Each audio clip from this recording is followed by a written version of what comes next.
Hello students, ये है 10 CBSE का lecture number 3, exercise 13 surface area and volume. इसकी फर्स्ट एक्सरसाइज के हमने स्टार्टिंग के 3 क्वेश्चन कंप्लीट कर लिए थे। ये आपका 4th क्वेश्चन है। इसमें बोला गया है क्यूबिकल ब्लॉक है, यानी क्यूब की फॉर्म में। तो मैंने क्यूबिकल ब्लॉक बना दिया क्यूब की फॉर्म में। आगे लिखा हुआ है ऑफ अ साइड 7 सेंटीमीटर। इसकी साइड 7 है, तो हम साइड को डिनोट करते हैं स्मॉल ए से, 7 सेंटीमीटर। लिखा हुआ है पीछे सरमाउंटेड बाय अ हेमिस्फीयर। जो किससे सरमाउंटेड है? हेमिस्फीयर से, यानी इसके ऊपर हेमिस्फीयर रखा गया है। What is the greatest diameter? तो उसकी ग्रेटेस्ट यानी सबसे बड़ी डायमीटर कितनी होनी चाहिए? The hemisphere can have. तो जो आप हेमिस्फीयर रख रहे हो उसकी ग्रेटेस्ट डायमीटर कितनी हो सकती है, बड़ी से बड़ी? तो ग्रेटेस्ट डायमीटर कब होगी? जब वो आपकी इन 4 साइड्स को टच करेगा। याद है ना, आपका हेमिस्फीयर किस पे बनता है? सर्कल पे बनता है। तो सर्कल क्या करेगा आपके? इसकी चारों साइडों को टच करेगा। इससे बड़ा तो आप बना भी नहीं सकते, है ना। बाकी तो जितने भी सर्कल बनेंगे इससे शॉर्ट बनेंगे, स्मॉलेस्ट। सबसे ग्रेटेस्ट सर्कल यही बन सकता है जो चारों साइडों को टच करे। और इस पे हम हेमिस्फीयर बना दे तो ये ग्रेटेस्ट हेमिस्फीयर बन जाएगा। क्या बनेगा? Greatest hemisphere. और अगर मैं इसका डायमीटर ड्रॉ करूं तो वो डायमीटर किसके इक्वल होगा? वो आपकी साइड के इक्वल होगा, कि 2 लाइन के बीच का गैप कितना है? 7 सेंटीमीटर। तो इसका साइड 7 सेंटीमीटर है। तो रेडियस क्या हो जाएगी आपकी? 7/2। तो क्या लिखेंगे? उसने पूछा है अपन से ग्रेटेस्ट डायमीटर, ग्रेटेस्ट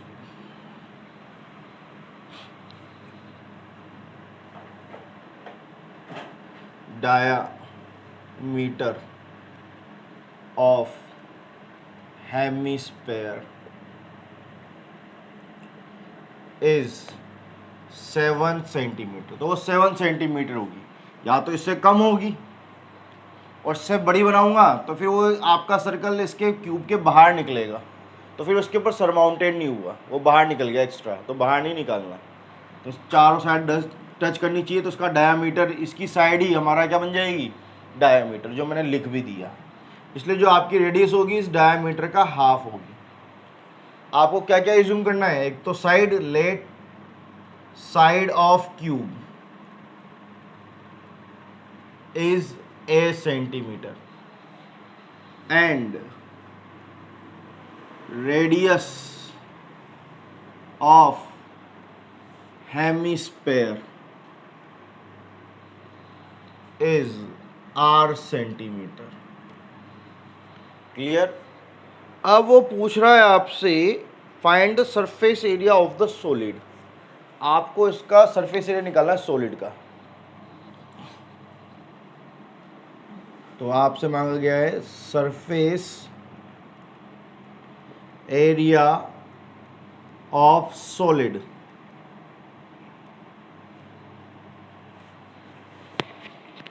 अब कुछ कुछ खास बातें जो आपको यहाँ ध्यान देनी है, वो बातें कुछ इस प्रकार हैं। एक तो ये सर्कल जहाँ आपका क्यूब और हेमिस्फीयर कांटेक्ट कर रहे हैं, तो कौन सा सर्कल हुआ? Contact circle. और मैंने आपको बताया था हम कांटेक्ट सर्कल को नहीं लेते, और गलती से आ जाएगा तो आपको माइनस करना पड़ेगा, तो उसको नहीं लेना। अब बात आती है जब सर्कल नहीं लेना तो क्यूब में कितनी साइड होती है? 6। तो बहुत से बच्चे क्या करते हैं, 6 साइड ले लेते हैं। 6 में से एक तो हटा ही दी, तो 5 साइड ले लेंगे, और एक इसका सी से ले लेंगे, क्योंकि सर्कल तो लेना ही नहीं है। और वो सोल्व कर लेते हैं और आंसर मैच करते हैं, उनका आंसर मैच नहीं खाता। वाई? तो आप देखो, जब आपने हेमिस्फीयर काटा तो ये 4 कोने दिख रहे होंगे आपको। ये सर्कल तो नहीं आएगा, लेकिन 4 कोने तो आएंगे ना। तो ये 4 कोने कौन सा डायग्राम है हमें भी नहीं पता। जो 4 कोने हैं कौन सा डायग्राम है क्या पता हमें? तो ऐसा कोई डायग्राम हमने पढ़ा भी नहीं जिसको हम निकाल सके अलग से। तो मुझे क्या करना पड़ेगा? टी से ही लेना पड़ेगा क्यूब का, यानी 6 की 6 साइड। उस 6 साइड में, ये छठी साइड में 4 कोने भी आ गए, 4 कॉर्नर्स, और ये सर्कल भी आ गया, क्योंकि जब ऊपर की लेयर लोगे तो जो कटे हुए कोने वो भी आएंगे और बीच का सर्कल भी आ गया 6 की 6 साइडों में, प्लस आपका हेमिस्फेयर, चूंकि सर्कल लेना नहीं है तो हेमिस्फेयर का कौन सा formula, CA of hemisphere. But आप ध्यान दो, जैसे मैंने क्यूब का TSA लिया, 6 की 6 साइड ले ली, तो उसमें हमारा सर्कल आ गया नहीं आ गया, और सर्कल चाहिए क्या आपको, नहीं चाहिए, तो वो ज़बरदस्ती हमारे इसके अंदर आ गया और हमें नहीं चाहिए, तो हमें इसको क्या करना पड़ेगा, माइनस एरिया ऑफ सर्कल, क्योंकि हमें चाहिए ही नहीं था वो तो क्या है, अगर मैं उसको छोड़ देता तो 4 कोने रह जाते, तो 4 कोनों की वजह से मेरे को TSA लेना पड़ा, और तो चारों कोनों के साथ सर्कल भी आएगा, और मुझे सर्कल नहीं चाहिए, तो मैंने सिर्फ सर्कल को हटा दिया, तो चारों कोनों आए नहीं आए, आ गए। तो इस बात का विशेष ध्यान देना है। TSA of cube 6a², CSA of hemisphere 2πr², और एरिया ऑफ सर्कल वो πr²। देखो दोनों सेम है तो माइनस हो जाएंगे, 2πr² में से πr² गया तो πr², इससे वैल्यू मुझे एक ही बार रखनी पड़ेगी, वैल्यू रखो 6, a की वैल्यू 7 का स्क्वायर, पाई की वैल्यू 22/7, रेडियस 7/2, 7/2 क्योंकि आपका स्क्वायर चल रहा है। तो करो सॉल्व, लाओ आंसर कि आपका भी आंसर मेरा जैसा आता ही नहीं आता।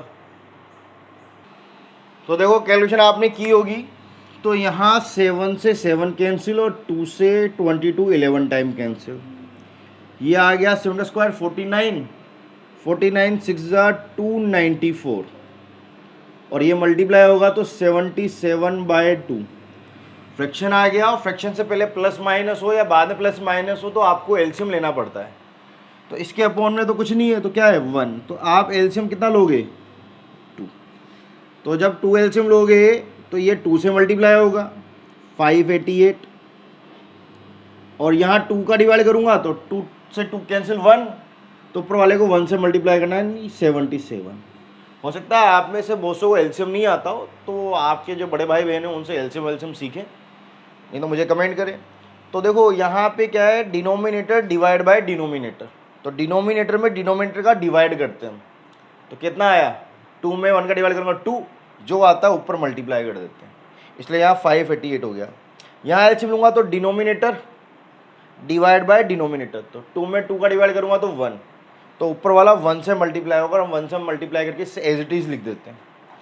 सॉल्व करेंगे तो ये आएगा 665/2, और 2 का डिवाइड कोई बड़ी बात नहीं, कर देंगे हम, तो ये आएगा 332.5 सेंटीमीटर स्क्वायर, क्योंकि आप एरिया निकाल रहे हो इसलिए सेंटीमीटर स्क्वायर। इसी के साथ ये क्वेश्चन कंप्लीट हुआ, कीजिए नोट डाउन। देखो क्वेश्चन नंबर 5 करवा रहा हूँ मैं, अब ये 5 का नहीं है लिखा हुआ, तो 4th का ही है, उनको मैं हटा देता हूँ और नीचे की कैलकुलेशन भी आपकी हट जाएगी। क्वेश्चन नंबर 5 सिमिलर है, क्या सिमिलरिटी है वो देख लेते हैं अपन। तो यहाँ पे देखो हमारे पास लिखा हुआ है अ हेमिस्फेरिकल डिप्रेशन। डिप्रेशन का मतलब देखो सरमाउंटेड में तो कोई भी चीज़ ऊपर आती है, यानी ऊपर रखी जाती है, डिप्रेशन में उसको काट के निकाल लिया जाता है, तो इसलिए लिखा हुआ है a hemispherical depression is cut out. कहा था डिप्रेशन काट के निकाला जाता है, तो लिखा हुआ है कट आउट, तो उस हेमिस्फेरिकल डिप्रेशन को कट करके निकाल लिया गया है, कट आउट कर लिया गया है from one face of cubical wooden block. किससे, cubical wooden block. Cubical wooden block है तो सेम ऐसा डायग्राम बनेगा क्यूबिकल ब्लॉक, तो ये बन गया। पिछली बार सरमाउंटेड था सर हेमिस्फेयर, तो हमने ऊपर बनाया, यानी ऊपर रखा, सरमाउंटेड मतलब ऊपर रखना। और अब क्या करना है अपने को, इसको करना है डिप्रेशन, यानी काट के निकालना है। तो काट के निकालना है वुडन में से, तो ये आपका हेमिस्फेयर अंदर की ओर आएगा, इस तरह से आएगा। तो सेम वही लॉजिक, अब इस सर्कल आएगा नहीं आएगा इस बात को देखना है। अब ये कॉन्ट्रिक सर्कल तो नहीं है, लेकिन आपने उस वुडन क्यूब में से इस हेमिस्फीयर को कट आउट करके निकाल लिया, तो जैसे उसको कट करके निकालोगे तो आपका सर्कल भी निकल जाएगा। जब आपने कट कर लिया तो सर्कल भी क्या हो गया, निकल गया। तो यहाँ कोई सर्कल आएगा क्या, नहीं आएगा ना, इसलिए क्रॉस, क्योंकि कट के निकल चुका है वो। तो अब ये एरिया निकालना है। आगे की बात करें अपन इसमें, such that the diameter L of hemisphere. तो हेमिस्फीयर की डायमीटर एल है, तो रेडियस एल बाय 2, तो रेडियस दिया हुआ है एल बाय 2, और जो इसकी डायमीटर होगी वही हमारे लिए क्या होगी, साइड। तो इसकी डायमीटर कितनी दी रखी है उसने, एल, तो ये साइड भी कितनी हो जाएगी आपके, एल, तो इसने इसकी डायमीटर इस बार एल दे दी, और यही मेरे इसकी लेंथ होगी, यानी ये साइड होगी। तो अब आप ये लाइन लिखो या मतलब लिखो ग्रेटेस्ट वाली, क्योंकि इसने मांगी तो नहीं है। पिछली बार तो क्या स्पेशली मांगी थी तो हमने लिखी थी, तो इस बार हमें वो लाइन लिखने की ज़रूरत नहीं है। तो उसने डायमीटर दिया, तो डायमीटर का हाफ क्या होता है, रेडियस, और ये डायमीटर जितना होगा उतनी मेरी साइड होगी, क्योंकि ये 2 साइड्स को मिला रहा है किसकी, क्यूब की। तो ये इसकी बीच की लेंथ हमारी साइड के इक्वल होगी, जो एल होगी। अब आपसे पूछा गया है determine surface area of remaining solid. तो surface area of remaining solid, तो यहाँ रिमेनिंग आ जाएगा बस। तो इसमें भी T S A of cube आएगा। अगर मैंने सी एस ए लिया या एल एस ए तो चारों तरफ के आएंगे, फिर आपके 2 साइड छूट जाएगी नीचे की ऊपर की, तो टी एस ए तो लेना पड़ेगा। टी एस ए ले लिया। अब मुझे सर्कल नहीं चाहिए, तो इसका क्या लेना पड़ेगा, हेमिस्फीयर का सी एस ए। लेकिन अभी भी हमारे पास वो 4 कोने आएंगे, देखो राइट लग रहे हैं जो, तो वो कब आएंगे, तो आपने टी एस ए लिया है ना, तो ऊपर की साइड भी पूरी ले ली, तो उसमें से क्या कर दो, सर्कल को माइनस कर दो, रखो वैल्यू।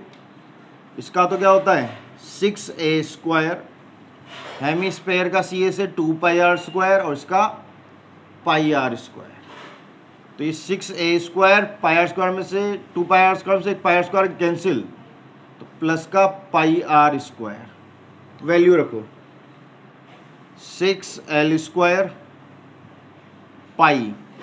तो जब उसने क्वेश्चन में वैल्यू नहीं दे रखी तो हम भी क्या करेंगे, वैल्यू रख के, देखो एल दे रखा है इसलिए हमने पाई की वैल्यू भी नहीं रख रहे हम। तो ये l/2 का स्क्वायर, देखो बोथ में से ये 6l², ये πl²/4, आपके एलसीएम आ रहा है 4 एलसीएम ले लो, 24l², उधर πl² कॉमन आ रहा है, ऊपर से तो l², नीचे से 4, और यहाँ से 24 + π cm², that is your answer. L की वैल्यू गिवन ही नहीं है जो मैं सोल्व करने बैठूँ उसको, क्वेश्चन में आगे एल गिवन है तो हमारे आंसर में भी एल आएगा, तो कीजिए नोट डाउन। तो भाई क्वेश्चन नंबर अब हम करेंगे 6th क्वेश्चन। इसमें लिखा हुआ है अ मेडिसिन कैप्सूल, एक कैप्सूल है जो इस फॉर्म में है, बीच में आपको मैं बुक में दिखा दूँ, कुछ इस तरह से बना हुआ है ये कैप्सूल, ये रहा। तो यहाँ पे इस कैप्सूल की लेंथ जो है 14 mm है, ध्यान देना, सेंटीमीटर मत लिख देना, क्योंकि 14 सेंटीमीटर का तो हमारा स्केल होता है, और स्केल के जितना बड़ा कैप्सूल आप खा नहीं सकते, ठीक है। इसलिए mm का ध्यान रखना, मिलीमीटर, क्योंकि 1 सेंटीमीटर में 10 मिलीमीटर होते हैं, और जो छोटी छोटी लाइन होती है ना 1 सेंटीमीटर में 10 लाइनें, उन्हीं को बोलते हैं मिलीमीटर्स। आगे is in the shape of cylinder, जो कौन सी शेप में है, सिलेंडर की शेप में, with 2 hemispheres stuck of to each of its end, इसके दोनों एंड्स पे हेमिस्फीयर है, और हेमिस्फीयर किस में बनता है, सर्कल पे। तो दोनों एंड्स पे आपके यहाँ सर्कल आएंगे, एक सर्कल इधर आएगा,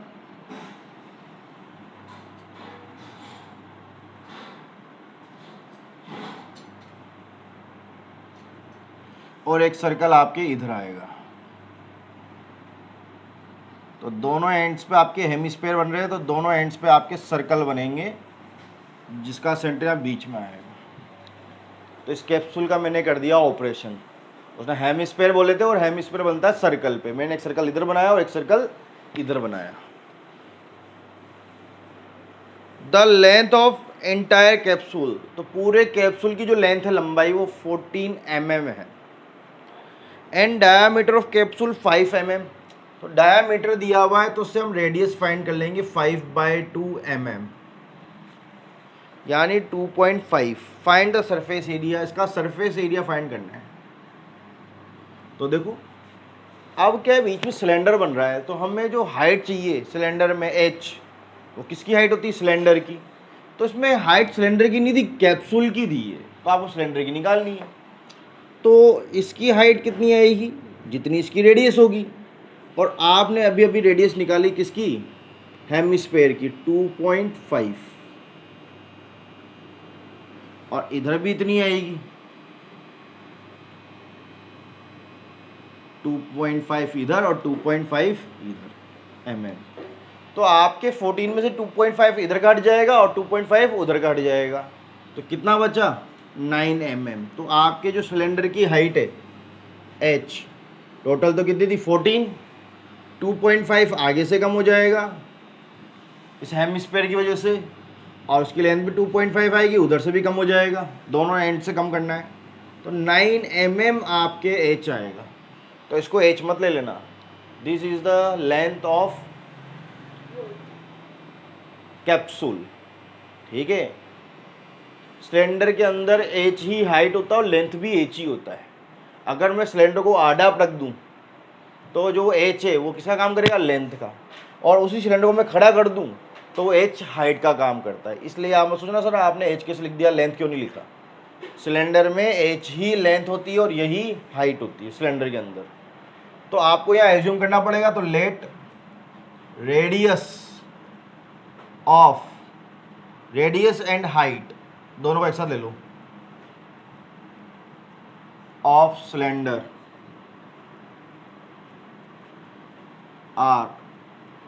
आर एंड एच सेंटीमीटर। तो आपने आर और एच ले लिया। अब आपको चाहिए इसका सरफेस एरिया ऑफ कैप्सूल। तो ये आपको लाइन लिखनी आनी चाहिए, यही मेन लाइन होती है। तो देखो यहाँ पे आपका सिलेंडर और हेमिस्फीयर कांटेक्ट कर रहे हैं, यानी जुड़ रहे हैं। तो ये सर्कल कौन सा हुआ, कांटेक्ट सर्कल, और हम कांटेक्ट सर्कल को नहीं लेते। यहाँ पे दोनों कांटेक्ट कर रहे हैं तो कांटेक्ट सर्कल नहीं लेना। तो जो आपका यहाँ सिलेंडर आ रहा है उसमें आपके सर्कल आ रहे नहीं आ रहे, नहीं आ रहे, और सर्कल नहीं आते तो कौन सा एरिया लेते हैं अपन, CSA। तो आप क्या आएगा, CSA ऑफ सिलेंडर प्लस अभी आपके दो ये भी बाकी हैं, हेमिस्फीयर, और इनमें भी आपके सर्कल नहीं आ रहे। सर्कल नहीं आ रहे तो क्या लिखोगे आप, CSA। सर्कल आ जाए विद सर्कल तो TSA, और सर्कल नहीं आ रहे हो तो CSA। और कितने ऐसे, दो, तो 2 into CSA of hemisphere. Formula CSA of cylinder 2πRh, 2 CSA of hemisphere, तो हेमिस्फीयर का CSA था 2πr²। तो ये तो हो गया 2πRh, ये 4πr²। करो सोल्व, कैलकुलेशन करो और आंसर लेके आओ। हाँ तो भाई आगे कैलकुलेशन देखो, अगर मैं अभी वैल्यू रखूँगा तो मुझे पाई की वैल्यू 2 बार रखनी पड़ेगी और आर की वैल्यू भी 2 बार रखनी पड़ेगी। अगर आप अपनी कैलकुलेशन को शॉर्ट यानी छोटा करना चाहते हैं तो कॉमन ले लो, 2πr। तो इधर से क्या रिमेनिंग रहा, h। जब 2 का डिवाइड करूंगा तो 2 बाकी रहेगा, πr कॉमन आ चुका है तो एक r और बचेगा। इससे क्या है, मुझे वैल्यू कम रखनी पड़ेगी। अब रखो आप वैल्यू 2, पाई की वैल्यू 22/7, r की वैल्यू 2.5 इंटू h + 2r। तो h प्लस 2r करो, h की वैल्यू 9, 2 और r की वैल्यू 2.5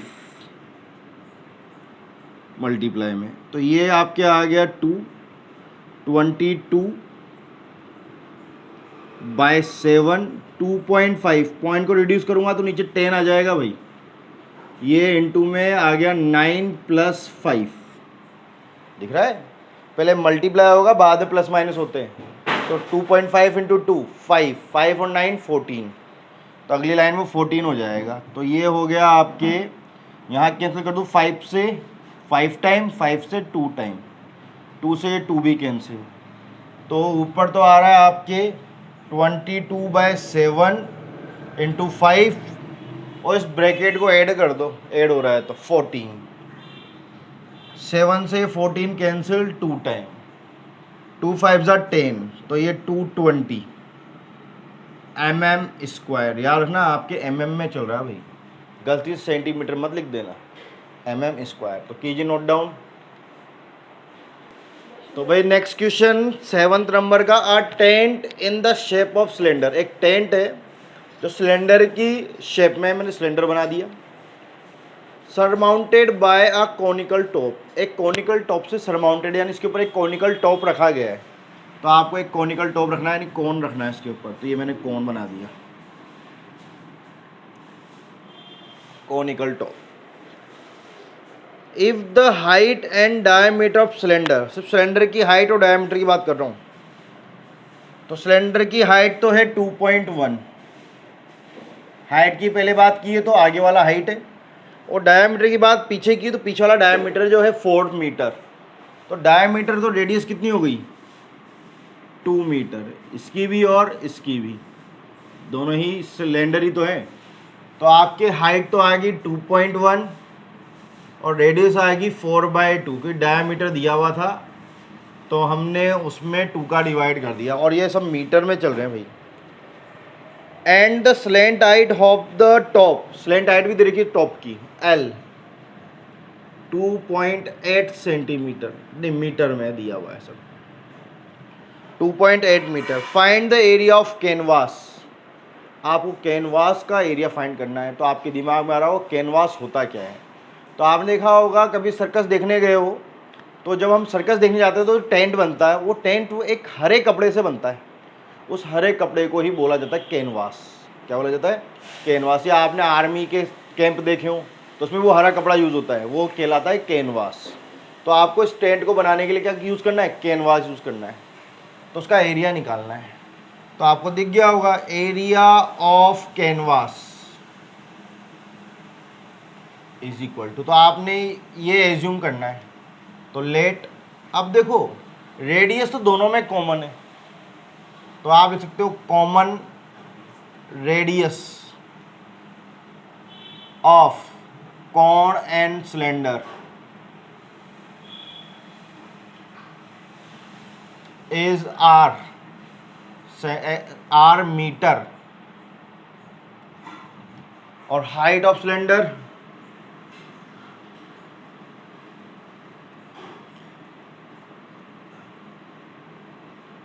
इज h मीटर। और एक और लाइन लिखना चाहे तो slant height of cone is L, वो और चाहो तो ऐड कर सकते हो आप।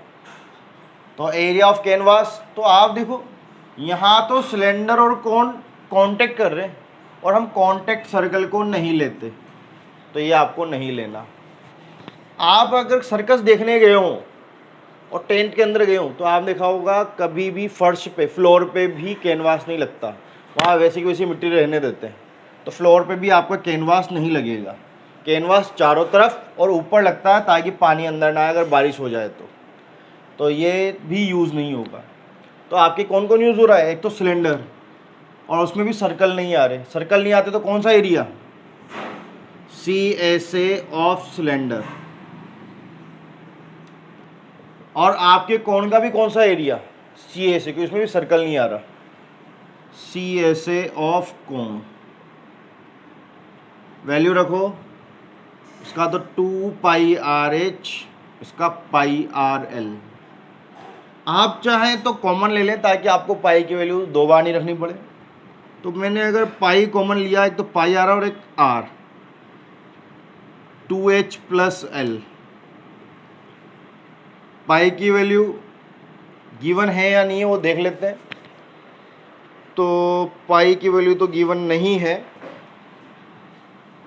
तो 22/7 आप अलग अलग ही रहने दो, क्योंकि अभी एल से 7 कैंसिल हो जाता है।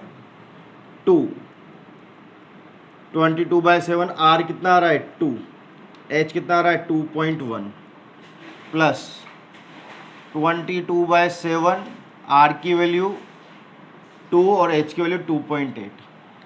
तो आप चाहें तो कॉमन लेके भी वैल्यू रख सकते हैं, उसमें वैल्यू कम रखनी पड़ती है। तो आप ये ना सोचें अगर मैं अलग अलग करूँ तो आंसर आएगा नहीं आएगा, आंसर दोनों से सेम आता है। बस उस वाले मेथड में थोड़ा टाइम कम लगता है क्योंकि आपने वैल्यू कम रखी है, इसमें थोड़ा सा ज़्यादा टाइम लगेगा, मामूली सा, कोई ज़्यादा फर्क नहीं आया। पॉइंट को रिड्यूस करो, 10, 7 से ये 3 टाइम और 2 से ये 5 टाइम, इधर करो 10, 7 से 4 टाइम और ये 5 टाइम। तो यहाँ क्या बचा, यहाँ बच रहा है आपके 3 2 जा 6 और 22 इंटू 6, 6 2 जा 12, 1 12 और 1 13, 132/5। उधर क्या बाकी रहा, इसको करो 4 से मल्टीप्लाई, तो 88/5। दोनों का एलसीएम कितना आ रहा है 5, ऐड कर लो, 8 और 2 10, 1 कैरी करेगा, 1 कैरी कराओ, 9 और 3 12, 1 कैरी करेगा 2, और दोनों 5 से डिवाइड हो रहे हैं, 5 4 जा 20, फिर 20 आ गया तो 5 4 जा 20 मीटर स्क्वायर, इतना आपका एरिया आया। तो यहाँ तक कोई दिक्कत नहीं है, इस पे आप लगा लो वेरी मोस्ट इम्पोर्टेंट। इसलिए नहीं कि इसमें कैनवास वैनवास कुछ मांगा है, इसलिए कि इसमें कॉस्टिंग की बात कर दी गई, खर्चे की, और जो कॉस्टिंग वाले क्वेश्चन है और क्वेश्चनों से ज़्यादा इंपॉर्टेंट हो जाते हैं। अब इसने देखा है, एक तो ये मांगा है आपसे, एरिया निकाल दिया। Also find the cost of canvas, canvas की कॉस्ट, उसका खर्चा निकालो। इसने देखा है the tent at the rate of 500 पर मीटर स्क्वायर, तो 1 मीटर स्क्वायर कैनवास का खर्चा है 500 रुपीज़। तो मैं आपको बता दूं, जो भी आप स्पेंड्स करते हो खर्चे, उसका फॉर्मूला होता है क्वांटिटी इनटू पर प्राइस। जैसे कि आपको पता है कि अब सिंगल पेन की प्राइस 5 रुपीज़ है, तो ये तो हो गया पर प्राइस, यानी पर ऑब्जेक्ट की प्राइस, उसे पर प्राइस बोलते हैं, यानी एक वस्तु का मूल्य, सिंगल क्वांटिटी वाला। आपको चाहिए 10 पेन्स, कॉस्ट ऑफ 10 पेन्स, तो क्वांटिटी 10 और पर प्राइस कितनी उसकी, एक पेन की 5 रुपीज़, तो 5 × 10 50, इस तरह से टोटल स्पेंड्स आ जाते हैं। तो आपको क्या चाहिए, टोटल कॉस्ट ऑफ कैनवास। तो क्या फॉर्मूला, क्वांटिटी इनटू पर प्राइस। तो क्वांटिटी कितनी निकली आपकी 44, इसमें लगाना है आपको कैनवास, और उसकी पर प्राइस यानी 1 मीटर की, तो 1 मीटर स्क्वायर की पर प्राइस कितनी दे रखी 500 रुपीज़, तो इंटू 500 रुपीज़ करो मल्टीप्लाई, 00, 5 4 जा 20, 222 रुपीज़, तो 22,000 रुपीज़ ये आपका टोटल स्पेंड्स आएगा, खर्चा आएगा उस कैनवास को लगाने का। तो आपको इस कैनवास के लिए क्या लर्न होना चाहिए, बस ये स्पेंड्स का फॉर्मूला, क्वांटिटी इनटू पर प्राइस। तो क्वांटिटी तो मैं निकाल ही चुका हूँ, पर प्राइस उसने दे ही रखी है, दोनों को मल्टीप्लाई किया और हमारा आंसर आ गया। तो आज के लिए इतना ही, मिलते हैं नेक्स्ट वीडियो में।